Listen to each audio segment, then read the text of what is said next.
this a release for you to write nonfiction, or? I wouldn't call it a release. I would call it a chore. I mean, it was something I don't want to do again for a long time. But I'll tell you, it's something I had to do once I saw the story, and once I got into it and became just, really immersed in the story. When you look at these exonerations, every exoneree I've talked to tells a great story. And these are fantastic stories. They're horrible because they're true and sad. Scott and I were in Jackson, Mississippi Monday night raising money for the new Innocence project at Ole Miss, and we had 3 exonerees there. One had served 18 years, one had served 12 years, and the other ones, 2 of them had served 12 years. And the latter 2 spoke. And when you hear their stories, you're in shock. You can't believe that this stuff really happens, that we can lock somebody up for 20 years. I was in New York back in May for the Innocence Project annual dinner, and the Innocence Project and the Barry Scheck's group, they just sprung their 200th exoneree, and it was a guy from Illinois who served 25 years. 25 years. Imagine 25 years. Completely innocent. How does that happen in this system, in this country? And what was the question? It was about exploring the issue of wrongful convictions in fiction versus Well, nonfiction. after I wrote Innocent Man, I had to, I was, I'd say brain damaged. So I went and wrote a book about American football in Italy without a single lawyer in the book. So. I just wanted to mention that there are some cards that are being passed around if people have questions to fill these out, and I think Karen and Jane are going to bring them up here in a few minutes. Scott, I wanted to bring up Henry Brisbane, who I know you have cited in the past. Do you want to talk about him and just in the issue of moral proportionality, and that why someone like Henry Brisbane should get the same punishment as someone who murders in the course of a liquor store stick-up? Well, Henry Brisbane is certainly the poster child for the death penalty in this state. He looks a little bit like Eddie Murphy, but his behavioral pattern is that of Hannibal Lecter. And he is a person with a characterological need to do violence. And, and he's done it throughout his life. He was the I-57 murderer. When he killed a guard as soon as he was incarcerated. He has tried to kill inmates by throwing, one he tried to kill by throwing a 30-pound dumbbell against his head. He's had over 200 disciplinary violations. And of course, the question with Henry, if I went down to Henry, in addition to the death chamber, was one of the things I saw when I visited Tams. And the question, of course, is, what about Henry Brisbane? If you're going to get rid of the death penalty, what about Henry Brisbane? And one of the fascinating things to me about having been down on death row at some points is there are a few people on death row who scare the hell out of the other people on death row. And you want to talk about the worst of the worst. That guy over there, that guy, we call him Chief. He killed his grandmother, and and brags about it. And obviously, Henry is in that Gacy category at the extreme end. If you're going to have a death penalty, clearly you would have it. You would have it for him. And yet the reality is that Henry is down in the Supermax at Tams, and since they sent him down there, he has hurt no one. Now, I know there are people in this room who probably think Supermax confinement, in which you have no contact with another human being 24/7, 365. You never come into physical contact again with another human being.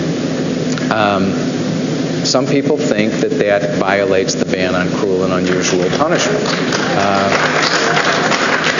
And I am one of those tough love liberals who says if you don't want a death penalty, you have to have an alternative for the Henry Brisbans of the world. And I don't want a death penalty. And until we figure out a drug regimen that will be equally effective, I feel like we're stuck with that. But I feel like we're stuck with that because it's an effective alternative. Did you actually speak to him when you visited? Oh, I spoke with Henry for quite a while. Yeah, he's very smart. And, he was fully acquainted with all the politics going on in the General Assembly. He told me why we were never going to repeal capital punishment in the state of Illinois. He, of course, always has believed that they'll never execute him because his sense of grandiosity is virtually unlimited. But he's a very bright man, which is one of the reasons that he's so frightening, because, they know that whatever system they implement down at Tams, Henry is sitting there figuring out how to play it and eventually evade it. And he's a constant challenge. Why is it that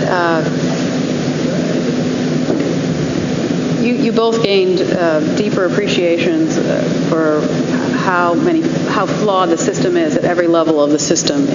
You in writing both the Chamber and also The Innocent Man, and you in writing Reversible Errors, and taking there were some recognizable incidents and characters in there, and also your work on the Governor's Commission and work with Hernandez. Why is it that 2/3 of Americans still support? Why do you think 2/3 of Americans don't have that same appreciation? First of all, Americans don't know much about the criminal justice system. Everybody who thinks that we coddle criminals ought to spend a day in a penitentiary and see what we actually do to criminals. Because Parchman is a different universe down in Mississippi, but we're still not kind to people. We treat them very badly. Americans have an idealized version of what the criminal justice system is about. It's to uphold values. We can't go around and give everybody who obeys the law every day a gold star. So when people violate the law, they want to see them punished, and they want to see them punished so that they know that their own efforts to live decently are not meaningless. They don't want to feel that they're being laughed at. But the criminal justice system for most Americans functions in the ideal. They have no sense of the reality of it, and that's why the Center for Wrongful Convictions does God's work not only for the inmates whom it rescues, but in making Americans face the realities of the system that we actually have.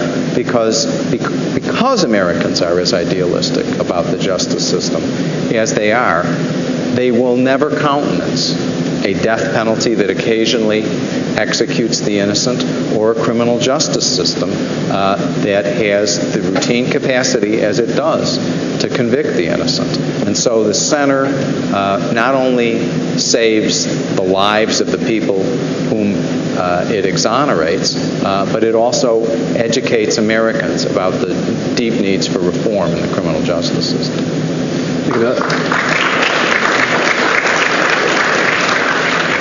I think another factor is the fact that we just are